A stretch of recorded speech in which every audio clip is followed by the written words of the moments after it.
Hello, welcome to RTV. నా పేరు అథా మహమ్మద్. ప్రస్తుతం మనతో పాటు ఏపీ జేఏసీ అధ్యక్షులు బొప్పరాజు వెంకటేశ్వర్లు ఉన్నారు, మరియు వాళ్ళ కమిటీ మెంబర్స్ ఉన్నారు. వాళ్ళతో మాట్లాడదాం. సార్, ఆంధ్రప్రదేశ్ గవర్నమెంట్కి 3 months వరకు ఫైనల్ వార్నింగ్ ఇచ్చారు. అసలు అంత పరిస్థితి ఎందుకు వచ్చిందంటారు? అంటే ఈ రాష్ట్రంలో దాదాపు 10 లక్షల మంది ఉద్యోగోపాధ్యాయులు, పెన్షనర్లు, కాంట్రాక్టు, అవుట్సోర్సింగ్, గ్రామవార్డు సచివాలయం ఉద్యోగులందరూ కూడా కోరుకున్నటువంటి ప్రభుత్వం కూటమి ప్రభుత్వం. ఈ కూటమి ప్రభుత్వం ఉద్యోగులకి రాగానే తప్పకుండా న్యాయం జరుగుతుంది. ఇప్పటికే గత ప్రభుత్వ హయాంలో తీవ్రంగా నష్టపోయి ఉన్నాం. అటువంటిది ఈ ప్రభుత్వం రాగానే మాకు ఎంతో కొంత లబ్ధి చేకూరుతుంది. అంటే లబ్ధి అంటే ఏదో కొత్తగా మాకేదో తెచ్చిపెట్టేది కాదు. మాకు రావాల్సినటువంటి డబ్బులు, మేము దాచుకున్న డబ్బులు కూడా గత ప్రభుత్వ హయాంలో వాడుకొని ఇతర ఖర్చులకి దాన్ని డైవర్ట్ చేయటం జరిగింది. అలాగే మాకు జీతభత్యాల్లో రావాల్సినవి కూడా నిలుపుదల చేసి మాకు ఇవ్వకుండా పూర్తిగా వాటిని కూడా తొక్కిపెట్టడం జరిగింది. అలాగే మాకు 5 సంవత్సరాలకు ఒకసారి ఇచ్చే పిఆర్సీని కూడా పూర్తి స్థాయిలో రివర్స్గా చేసి ఇటు ఉద్యోగులు కానీ, పెన్షనర్లు కానీ, కాంట్రాక్ట్ కానీ, అవుట్సోర్సింగ్ ఉద్యోగులు కానీ అందరూ బాధపడేటువంటి పరిస్థితి ఉంది. అందువల్ల ఆ ప్రభుత్వం న్యాయం చేస్తుంది అనుకుంటే వచ్చి ప్రభుత్వం ఇప్పటికీ 1 సంవత్సరం 3 మాసాలు గడిచినప్పటికి కూడా కనీసం గౌరవంగా ప్రభుత్వ ప్రతినిధులు, గౌరవ ముఖ్యమంత్రి కానివ్వండి, లేదా వారిచే నియమించబడినటువంటి మంత్రివర్గ ఉపసంఘం కానివ్వండి, ఏ ఒక్కరు కూడా 10 లక్షల మంది ఉద్యోగోపాధ్యాయులు, అది కూడా కోరుకున్న ప్రభుత్వాన్ని రావటంలో కీలక పాత్ర మా సెక్టార్ కూడా ఉంది కాబట్టి అందరితో పాటు. సో కనీసం మాట్లాడలేదేంటి, మాకు ఇన్ని ఇబ్బందులు ఉన్నప్పటికీ కూడా మీ ఇబ్బందులు ఏంటని మాట్లాడలేదని బాధతో వీళ్ళందరూ ఉన్నమాట వాస్తవం.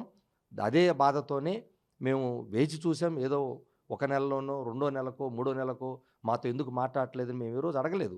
దాదాపుగా 1 సంవత్సరం 3 మాసాలు ఆగి కనీస చర్చ కూడా మాతో, ఏంటి మీరు ఎలా ఉన్నారు, మీకేం రావాలి, మీకు ఎంత రావాలి, మీకు ఇదిగో ఇలా చేద్దామా అని మాతో చర్చించిన దాఖలాలు ఏమన్నా ఉన్నాయా? లేవు. అందువల్లే కింది స్థాయిలో జిల్లాల్లో ఉన్నటువంటి ఉద్యోగులందరూ కూడా ఇక భరించలేని స్థితిలో నిన్న ఎగ్జిక్యూటివ్ రాష్ట్ర ఏపీజేఏసీ అమరావతి కార్యవర్గ సమావేశం శనివారం, ఆదివారం 2 రోజులు సమావేశాలు జరిగినాయి. ఈ సమావేశాల్లోనే వాస్తవంగా అయితే ఆ సమావేశాల్లోనే ఉద్యమ బాట పట్టాలన్నటువంటి తీవ్రమైనటువంటి స్వరం వినిపించింది. కానీ మా గౌరవ చీఫ్ సెక్రటరీ గారు, మా ఉద్యోగుల దళపతి 20వ తారీఖు సమావేశాలు పెట్టారు కాబట్టి, సో సమావేశంలో ఆయన స్పష్టంగా నేను గౌరవ ముఖ్యమంత్రి గారి దృష్టికి తీసుకువెళ్ళి వీలైనంత త్వరగా పరిష్కారం అయ్యేదానికి ప్రయత్నం చేస్తారన్నారు. కాబట్టి వారి మీద గౌరవంతో తదుపరి జరగబోయే రాష్ట్ర కార్యవర్గం, అంటే రాష్ట్ర కార్యవర్గం నుంచి ఇంకో కార్యవర్గం జరగటానికి 3 మాసాల కనీస సమయం ఉంటుంది. కాబట్టి తదుపరి జరగబోయే రాష్ట్ర కార్యవర్గ సమావేశంలోపు మాకు స్పష్టమైనటువంటి హామీ గౌరవ ముఖ్యమంత్రి గారి దగ్గర నుంచి కానీ, ఏదైనా ఉపసంఘం నియమిస్తే మంత్రివర్గ ఉపసంఘంతో కానీ చర్చించాలని మాత్రమే మేము చెప్పడం జరిగింది. ఇటీవల మీరు సిఎస్ని కలిశారు, ఆయన ఏం చెప్పారు? గౌరవ సిఎస్ గారి దగ్గర కూడా 23, 24 ఏపీజేఏసీ అమరావతి రాష్ట్ర కార్యవర్గ సమావేశాలు జరగబోతున్నాయి సార్. ఇప్పటికే 1 సంవత్సరం 3 మాసాలు మేము ఎదురు చూసాం. మేము కూడా ఉద్యోగులకి ప్రతినిధులుగా ఉన్నాం. దయచేసి మా బాధ, ఆవేదన అర్థం చేసుకోండి. ఈరోజు ఉద్యోగులు కింది స్థాయి నుంచి అనేక మంది తీవ్రమైనటువంటి బాధల్లో ఉన్నారు. కారణం ఏదో అదనంగా ఇవ్వాల్సినవి కాదు ప్రభుత్వం నుంచి. మా దాచుకున్న డబ్బులు 25,000 కోట్ల నుంచి 30,000 కోట్లకి ఈరోజు బకాయిలు పడ్డాయి. అయినా ఒకే రోజు ఇవ్వమంటలేదు. మాకు రాగానే, ప్రభుత్వం రాగానే ఐఆర్ ప్రకటించే సాంప్రదాయం ఉంది. ఆ సాంప్రదాయానికి తెలియదక్కలు ఇచ్చారు. అలాగే కనీసం డిఏలు 3 నుంచి 4కి వెళ్ళిపోయినాయి. డిఏలు గురించి చెప్పినటువంటి వాళ్ళు లేరు. ఇలా పిఆర్సీ కమిషనర్ డబ్బులతో సంబంధం లేనటువంటి అనేక ఆర్థికేతర సమస్యలు కూడా పట్టించుకోలేకపోతే మరి మేమేం చేయాలి, ఎలా చేయాలి? దానికోసమనే మేము ఈరోజు ఈ ప్రభుత్వం తప్పకుండా మాతో చర్చించాలి, మాతో మాట్లాడాలి. గౌరవ ముఖ్యమంత్రి గారి స్థాయి అయితే కానీ తెగదని చెప్పి ఆ రోజు గౌరవ సిఎస్ గారికి సమావేశంలో చెప్పాం. గౌరవ సిఎస్ గారు నేను వస్తూ కూడా గౌరవ సీఎం గారితో ఈ సమావేశానికి వస్తూ కూడా మాట్లాడే వచ్చాను. కాబట్టి మరలా వెళ్ళి వారికి చెప్పి క్యాబినెట్లో మాట్లాడేందుకు కూడా ప్రయత్నం చేస్తున్నారు. క్యాబినెట్లో ఏమైనా నిర్ణయం తీసుకుంటారని మరుసటి రోజు కూడా చూసాం. కానీ ఎలాంటి చర్చ వచ్చినట్టుగా కూడా మాకు బయటికి రాలేదు. కాబట్టి మేము వారు చెప్పిన మాట గౌరవించే మేము 3 మాసాల తర్వాత జరిగే రాష్ట్ర కార్యవర్గంలో ఈలోపు ఏం చర్యలు తీసుకుంటారో చూసి దాన్ని బట్టి చర్చించుకుంటాం. కూటమి ప్రభుత్వం వచ్చి సంవత్సరం పైన అయింది. ఒక్క సమస్య కూడా పరిష్కరించలేదంటారా? అసలు సమస్యలు ఏంటో వింటే కదా పరిష్కారం చెప్పడానికి. అసలు మాతో సమస్యలే వినలేదంటున్నాం. మాతో మాట్లాడకుండా వాళ్ళకి సమస్యలు ఎలా తెలుస్తాయి? నిన్న 20వ తారీఖు గౌరవ చీఫ్ సెక్రటరీ గారు ఉద్యోగ సంఘాలతో సమావేశం పెట్టారు. మొత్తం సమస్యలు ఏమున్నాయో చెప్పాం. ముందు ఎవరికైనా కూడా మాకు కూడా ఉద్యోగులకు అర్థం చేసుకోండి, ప్రజలకు కూడా తెలియాలి. ఉద్యోగులకు కూడా మాకు కూడా ఫైనాన్షియల్ ప్లానింగ్ ఉంటుంది కదా. ఇదిగో ఈ డబ్బులు వస్తాయి దీనికి దాచుకుంటాం, ఈ డబ్బులు వస్తే దీనికి ఖర్చు పెట్టుకుంటాం, ఈ డబ్బులు వస్తే ఇంకో దానికి ఖర్చు పెడతాం, నేను దాచుకున్న డబ్బులు ఏదో ఒకరోజు పిల్లల పెళ్ళిళ్ళకో లేకపోతే ఇంకో దానికి వాడుకుంటాం. మొత్తం గోల్మాల్ కదా. అసలు బిల్లులే కనపడనటువంటి పరిస్థితులు కూడా గందరగోళాలు ఉన్నాయి. రిటైర్ ఎంప్లాయీస్ ఒక్కొక్కరికి 15 నుంచి 25 లక్షల రూపాయలు ప్రభుత్వాలు బకాయిలు పడితే ఎలా తట్టుకుంటారండి? వాడు బతికుండొద్దా అసలు కనీసం? మరి ఈ సమస్యలని తెలియాలి కదా. ఆ సమస్యలు తెలిస్తే కదా చర్చకు వచ్చేది.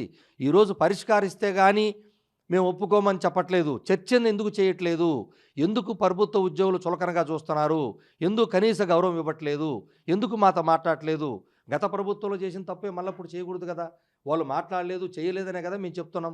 మళ్ళీ అదే రిపీట్ అవుతుంది ఇప్పుడు. అది మేము బాధపడుతున్నాం. అంటే ప్రభుత్వానికి చాలా కొంచెం టైం కావాలి కదా ప్రతి డిపార్ట్మెంట్కి చూడడానికని చాలా మంది చెప్తున్నారు. దీని గురించి ఏమంటారు? తప్పకుండా ఎవరం కాదని ఎంత టైము అది కూడా చెప్పమనండి బహిరంగంగా. అని ఇదిగో మాకు పిలిచి ఇదిగో నాకు అంటే ఒకరోజన్నా పిలవాలి కదా. అసలు పిలిచి మాట్లాడదు కదా. ఇంతవరకు ప్రభుత్వం ఉద్యోగ సంఘాలతో పిలిచి మాట్లాడని చెప్పమనండి ఒక్కరోజైనా. గౌరవ సిఎస్ గారు మాకు దళపతి, ఉద్యోగుల దళపతి, ఆయన ఆఫీసర్స్ ఏం చేస్తారో ఏం చేయలేరో వాళ్ళకి ఎంత పరిధి ఉందో మాకు తెలుసు స్పష్టంగా.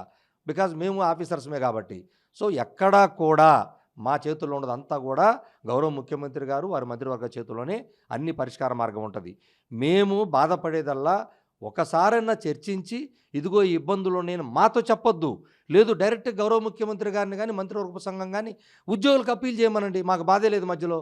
మేమేమి ఇది వృత్తిగా ఉద్యోగ సంఘాలు వృత్తిగా చేసుకొని ఉన్నోళ్ళం కాదు కదా. మేము ఇది ప్రవృత్తి. మేము ముందు తహసీల్దార్ని, తర్వాత మిగతాయి నాకు. కాబట్టి మేమేం మాకొద్దు, మాకు చెప్పొద్దు. ఉద్యోగులకు అప్పీల్ చేయండి. అయ్యా నా దగ్గర ఇదిగో ఇలా పరిస్థితి ఉంది, ఈ రాష్ట్రం పరిస్థితి, ఆర్థిక పరిస్థితి ఇబ్బందులు ఉన్న సంగతి మీకు తెలుసు. ఇదిగో ఈ రోజు కాదు పలానా రోజు మీతో మాట్లాడతాను ఈ ఉద్యోగులందరికీ ఉద్యోగులకు అప్పీల్ చేయమనండి. మాకు చెప్పక ఉద్యోగులు చెప్పక మేము నాయకత్వం తీసుకొని ఉండాలో లేదో తెలియని స్థితిలో మేము ఉన్నాం. దేనికి ఇంత పోస్ట్ పోన్ చేస్తున్నారు అసలు అనుకుంటున్నారు మీరు? తెలియదు. మాకు తెలిస్తే ఇంకా మాకు మంచిదే కదా. మరి ఒకవేళ ఏమన్నా ఆ ప్రభుత్వాన్ని పదే పదే వాళ్ళు ఇవ్వట్లేదు, వాళ్ళు ఈకుండే లేరని చెప్పడం కోసం ఏమైనా ఆలస్యం చేస్తున్నారా? అదని చెప్పండి. వాళ్ళు ఇవ్వలేదు, చేయలేదు, ఇబ్బంది పెట్టారనేది జగమెరిగిన సత్యం. లేదు దాన్ని పదే పదే వల్లేసేదానికి ఏమైనా ఆలస్యం చేస్తున్నారా? వాళ్ళు వల్లేసేస్తే మేము నష్టపోతున్నాం కదా. ఉద్యోగులు రిటైర్ అయిన వాళ్ళు చచ్చిపోతున్నారు కదా, డబ్బులు తీసుకోకుండా చచ్చిపోతున్నారు కదా, కాంట్రాక్ట్ ఉద్యోగి రెగ్యులర్ కాకుండా చచ్చిపోతున్నాడు కదా, అవుట్ సోర్సింగ్ జీతం లేకుండానే వాడు అసూలు బాస్తున్నాడు కదా. ఇలా ఉద్యోగులు ఈ విధంగా ఇబ్బందులు పెట్టి మేము కూలికి వచ్చినటువంటి వాళ్ళం. మేమేదో ప్రజాసేవ చేయడానికి వచ్చిన వాళ్ళం కాదు, కూలి చేయడానికి వచ్చాం. మా కూలికి మా కష్టానికి తగ్గ డబ్బులు మాకు ఇవ్వమంటున్నాం. మేము అదనంగా ఏం కోరట్లేదు. కాబట్టి మా గౌరవం, మా ఆత్మగౌరవం మాకు కొన్ని ఉంటాయి, మాకు కొన్ని ఓపిక ఉంటాయి. ఎన్ని రోజులు చూడాలి అన్ని రోజులు చూసాం. కనీస సమాధానం లేదు కాబట్టే మేము ఈరోజు ప్రశ్నిస్తూ ఉన్నాం. పిఆర్సీ ఐఆర్ ఇప్పట్లో వచ్చే పరిస్థితి ఉందని మీరు అనుకుంటున్నారు? పిఆర్సీ కమిషనర్ని నియమిస్తే ఆయన రాజీనామా చేసి ఈ ప్రభుత్వం రాగానే రాజీనామా చేస్తారు. ఎందుకంటే గత ప్రభుత్వం నియమించింది కాబట్టి మనకెందుకని ఆయన రాజీనామా చేశాడు. సంవత్సరం దాటితే రాజీనామా చేసిన ప్లేస్లో వేరే వాళ్ళు లేరేలండి. ఇది న్యాయం అండి? మాట్లాడే వాళ్ళు చెప్పమనండి ఎవరినన్నా, యూట్యూబర్స్ కానీ ఎవరైనా, పెద్దల వాళ్ళందరికీ కూడా తెలుసు. తప్పు కదా. కంపల్సరీగా ఏదైతే రాజీనామా చేసిన ప్లేస్లో ఇంకొకటి వేస్తే ఈ సంవత్సరం రోజులు ఎంతో కొంత వర్క్ చేసేవాళ్ళు కదా. ఇప్పుడు మీరు కమిషనర్ నియమిస్తే ఎప్పుడైనా రిపోర్ట్ ఇవ్వాలి. ఇది అన్యాయం కదా. లేదు ఐఆర్ రాగానే ఇదే ప్రభుత్వం గౌరవ ముఖ్యమంత్రి గారు ఒకప్పుడు 2014-19 నుంచి 19లో ఆయన ప్రభుత్వానికి ఎన్నికలకు వెళ్ళే ముందు 20% ఐఆర్ ఇస్తానని చెప్పి జీవో ఇచ్చి ఎన్నికలకు వెళ్ళారా లేదా? మళ్ళా అదే జగన్మోహన్ రెడ్డి గారు పాత ప్రభుత్వం రాగానే 27% ఐఆర్ ఇచ్చారా లేదా? మరి మీరెందుకు ఐఆర్ గురించి చర్చించలేదు? ఇస్తామని మేనిఫెస్టోలో పెట్టారు కదా, ఎందుకు చర్చించట్లేదు? అవుట్సోర్సింగ్ ఉద్యోగులకి సంక్షేమ పథకాలు ఇస్తామని మేనిఫెస్టోలో పెట్టారు కదా, ఎందుకు చర్చించట్లేదు? అదేమంటే ఇంకా టైం ఉంది. టైం ఉంటే చెప్పండి. అదే ఇదిగో నేను ఈ పలానా టైంలో చేస్తాను అని కనీసం ప్రతినిధులు, ఒకవేళ మొత్తానికి ఉద్యోగులు నేను చెప్పలేననొచ్చు, ప్రతినిధులు ఉన్నాం కదా. లేదు ప్రతినిధులకు నేను చెప్పను, ఉద్యోగులకు చెప్పండి. ఏదో ఒకటి చేయాలి కదా, ఏది చేయలేదు కాబట్టి బాధపడుతున్నాం. మేడం, ప్రభుత్వ సంఘాలు అంటే కావాలని బెదిరిస్తున్నాయి ఉద్యోగుల సంఘాలు ప్రభుత్వాన్ని అని అంటున్నారు. కూటమి ప్రభుత్వం ఆరోపిస్తుంది. దీని గురించి ఏమంటారు?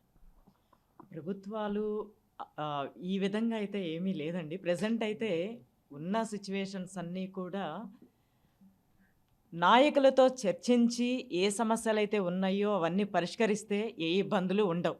ఆల్రెడీ ఏపీజేఎస్ అమరావతి నాయకత్వం వీటి మీద వివిధ రకాలైన రిప్రజెంటేషన్స్ గవర్నమెంట్కి ఇచ్చినప్పటికీ కూడా ఈ రోజుకి వాటి మీద ఏ విధమైన సొల్యూషన్ రాకపోతేనే ఈ విధంగా మొన్న ఈసీ మీటింగ్లో చర్చించడం జరిగింది.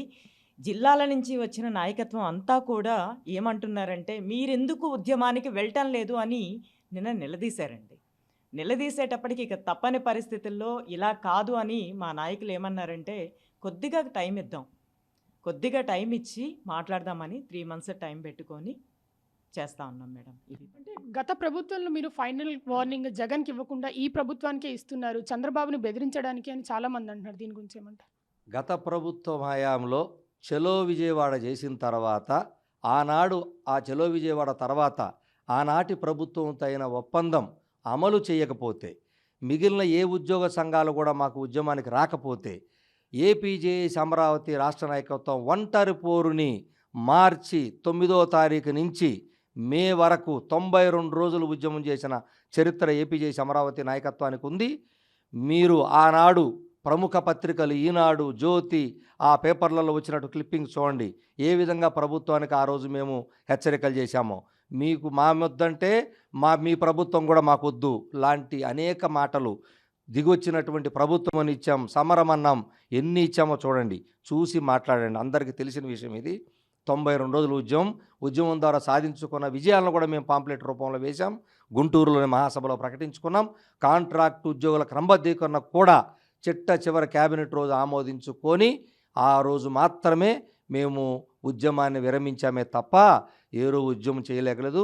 ఒంటరి ఉద్యమం చేసే చరిత్ర ఏపీజేఎస్ అమరావతిది. ఈ 3 నెలల్లో ఈ సమస్యలు పరిష్కరించకపోతే మళ్ళీ చలో విజయవాడ చేయబోతున్నారా?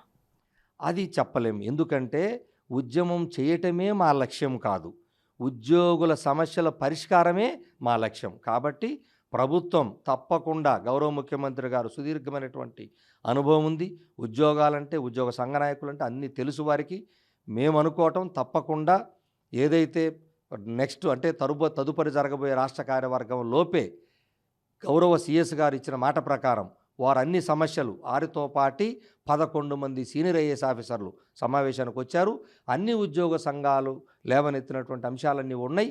ఈ అంశాలలో ప్రధానమైనటువంటి అంశాలు ఆర్థిక అంశాలు, ఆర్థికేతర అంశాలు గౌరవ ముఖ్యమంత్రి గారి దృష్టికి తీసుకువెళ్తే ఆయన ఏదో ఒక మార్గాన్ని, అంటే వారు కానీ వారి మంత్రివర్గ ఉపసంఘంతో కానీ తప్పకుండా చర్చిస్తానటువంటి ప్రగాఢ విశ్వాసం అయితే నాకుంది.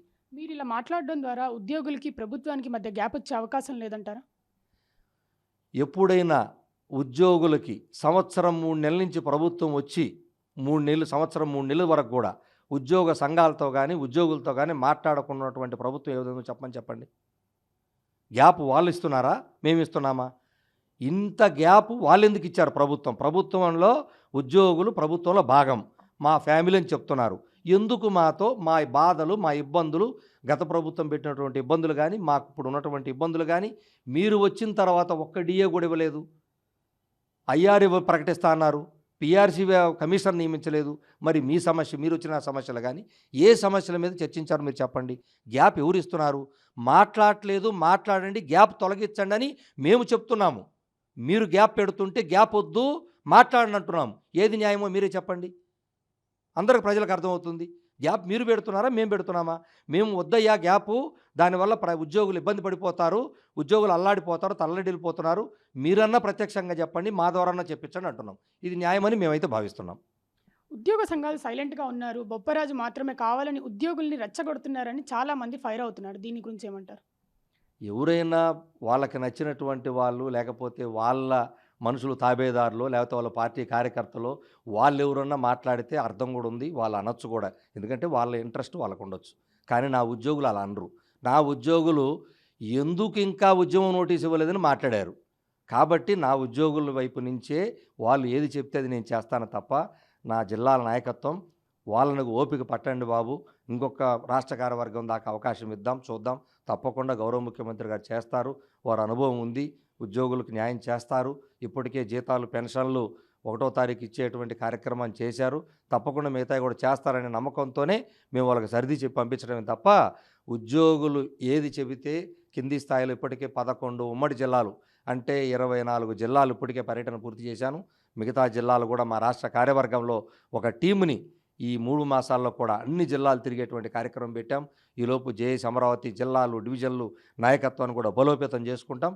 తప్పకుండా ప్రభుత్వం ఏపీ జేఏసీ అమరావతి ఇచ్చినటువంటి ఏదైతే కోరికని ఇప్పటికే గౌరవ సీఎస్ గారికి చెప్పామో, ఆ సమస్యలు కానీ ఇతర ఉద్యోగ సంఘాలు చెప్పిన సమస్యలు కానీ వీటన్నింటి క్రోడీకరించుకొని ఒక పరిష్కార మార్గాన్ని వెతుకుతారని మేమైతే ఆత్మవిశ్వాసంతో ఉన్నాం. ఫైనల్గా ఏపీ ప్రభుత్వానికి ఏం చెప్పాలనుకుంటున్నారు? గౌరవ ముఖ్యమంత్రి గారికి ఒకటే మేము విన్నవించుకుంటున్నాం. ఉద్యోగ సంఘాల పక్షాన మీరు సుదీర్ఘమైనటువంటి అనుభవం ఉన్నటువంటి వారు, మా అందరికీ తెలియనటువంటి వారు కాదు, మీకు మేము తెలియని వాళ్ళం కాదు. కానీ మేము బాధ, ఆవేదన ఒకటే. ఉద్యోగులు గత ప్రభుత్వంలో అంత తీవ్రంగా ఇబ్బంది పడి రివర్స్ పిఆర్సీ తీసుకొని, పెన్షనర్లు రివర్స్ పెన్షన్ తీసుకొని, కాంట్రాక్ట్ ఉద్యోగులు కేవలం 3,000 మందిని చేసి 7,000 మందిని వదిలిపెట్టేసి, అవుట్సోర్సింగ్ ఉద్యోగులు 30% జీతం పెంచుతామని 23% జీతం పెంచి, ఇలా ప్రతి ఒక్కరూ నెగ్లెక్ట్ చేయబడినటువంటి మమ్మల్ని ఎందుకు వదిలేస్తున్నారు? నెగ్లెక్ట్ చేయబడినటువంటి అన్ని వర్గాలని, రంగాలని మీరు పట్టించుకున్నారు. కానీ ప్రభుత్వ సంక్షేమ పథకాలు, అభివృద్ధి పథకాలని నిత్యం ప్రజల్లోకి తీసుకెళ్ళి డే అండ్ నైట్ కష్టపడేటువంటి మమ్మల్ని ఎందుకు పట్టించుకోలేదు? మన వర్గాన్ని ఎందుకు ఉద్యోగ సంఘాలు విఫలమవుతున్నారని మా మీద ఉద్యోగులు దాడి చేసే పరిస్థితి వచ్చినప్పుడు ఎందుకు మీరు వినకుంటున్నారో మాకు తెలియదు. దయచేసి ఇప్పటికైనా గౌరవ ముఖ్యమంత్రి గారు కానీ లేదా వారిచే నియమించబడిన ఉపసంఘం కానీ తక్షణమే మా యొక్క ప్రధాన సమస్యల మీద చర్చిస్తారని ఆశతో ఉంటున్నాం. Thank you sir. కెమెరామెన్ శ్రీనితో అథా మొహమ్మద్, RTV విజయవాడ. తెలుగులో ఫాస్టెస్ట్ న్యూస్ ఇప్పుడు కొత్త అవతారంలో 5 సెకండ్లోనే పూర్తి వార్తా సమాచారం మీ చేతిలో. సోషల్ మీడియా ట్రెండ్స్ మీ కళ్ళ ముందుకే live TV and voice search options తో ఇప్పుడే డౌన్లోడ్ చేయండి. యాప్ లింక్ డిస్క్రిప్షన్లో ఉంది.